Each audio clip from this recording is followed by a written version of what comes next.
अस्सलाम वालेकुम। वालेकुम। गुलाम रसूल प्यार गलां तो साफ़ी एसडीओ डेर की अमजद कुरैशी साहब जी अदा मंजा साईं बिजली के कारे गुम कयो अथव छो बिजली काथे गुम थींदी बिजली बिजली आहे कोन सुबुह खां वठी सॼो ॾींहुं कारोबारी माण्हू परेशान आहिनि छो या लोड शेडिंग में इज़ाफ़ो आहे छाजे लाइ साईं 15-20 मिंटनि जे अंदरि अचे साईं हाणे थी अचे थी पर सुबुह खां वठी इहा लोड शेडिंग हूंदी आहे डेली इहो छा छा वजह आहे? थोरो 2-3 ॾींहं थिया आहिनि शार्टेज आहे मथां खां शार्टेज। अच्छा मथे शार्ट थी वई आहे साईं बिजली? हा अच्छा साईं माना चोरी जो सॼो ॿार जेको आहे इहो मीटर वारनि ते विझो था। हलो हा काॾे बंदि करे आया साईं? शार्टेज हलो अदा शार्टेज आहे मथां ॿुधायोसीं न शार्टेज आहे मथां साईं शार्ट हाणे ऑटो इहा कीअं थी वई बसि 2-3 ॾींहंनि में शार्ट थी वई आहे को खंड त न आहे जेकी शार्ट थी वई आहे या को यूरिया भाण आहे शार्ट थी वई आहे? मुंहिंजा बाबा परेशान आहिनि साईं तव्हां रुॻो कुंडी कल्चर हले थी सरियाम तव्हां चओ था शार्टेज आहे खोसो साहिबु एसडीओ कोन हुयो 1 मिंट बिजली न वेंदी हुई यार ॻाल्हि ॿुध जी पंहिंजो राय महिरबानी थोरो इख़लाक़ जे दाइरे जे साईं मां छा ॻाल्हायो आहे ॻाल्हाए जेको ॻाल्हाए थो पर मां त इन ईंदो न माना तूं सवाल कंदो वञे मां तोखां आधा आधा फा कयां बसि हुन तूं चढ़त कंदो अचे ॿुधायां था शार्टेज आहे अचे थी 15 बाबा तूं अहिड़े नमूने सां लैंग्वेज अहिड़े नमूने सां छा आहे छा आहे छा आहे माना ईअं सम्झ त तुंहिंजो बिल आहे जी तोखां मां बिल पुछो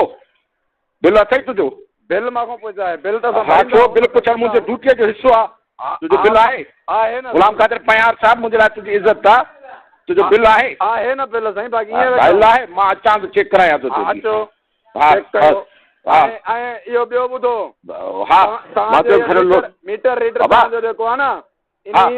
90 यूनिट जी जॻह ते 1043 यूनिट हणी बाबा मुंहिंजा उहो मां सॼो चेक कयां थो मुंहिंजा मिठा चेक कयां थो मां चेक करायां ठीकु आहे मां चेक करायां अचो ठीकु हे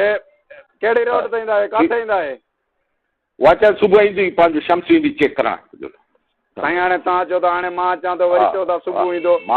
अचो महिरबानी मिलत रोड ते असां वेठा आहियूं हा ठीकु आहे अचो तव्हां वरी चए थो भई असां ग़लति ॻाल्हायूं था हीअं कयूं था ग़लति कोन्हे ॻाल्हायो हिकिड़ी शइ जो ड्राइवर थोरो माण्हू पुछिबो आहे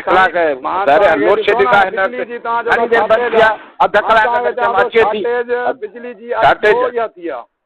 शार्टेज इन करे थी आहे रिकवरी ओड़े नमूने जी न आहे रिकवरी साईं पोइ तव्हां चोरी रोको न कुंडी कल्चर हर खंबे ते छो हले हाणे ॻाल्हि ॿुध तूं सवाल कंदो वञ मां तुंहिंजो मुंहिंजो ऑडिट ऑफिसर आहे तूं कंदो वञ मूंखां सवाल शहरी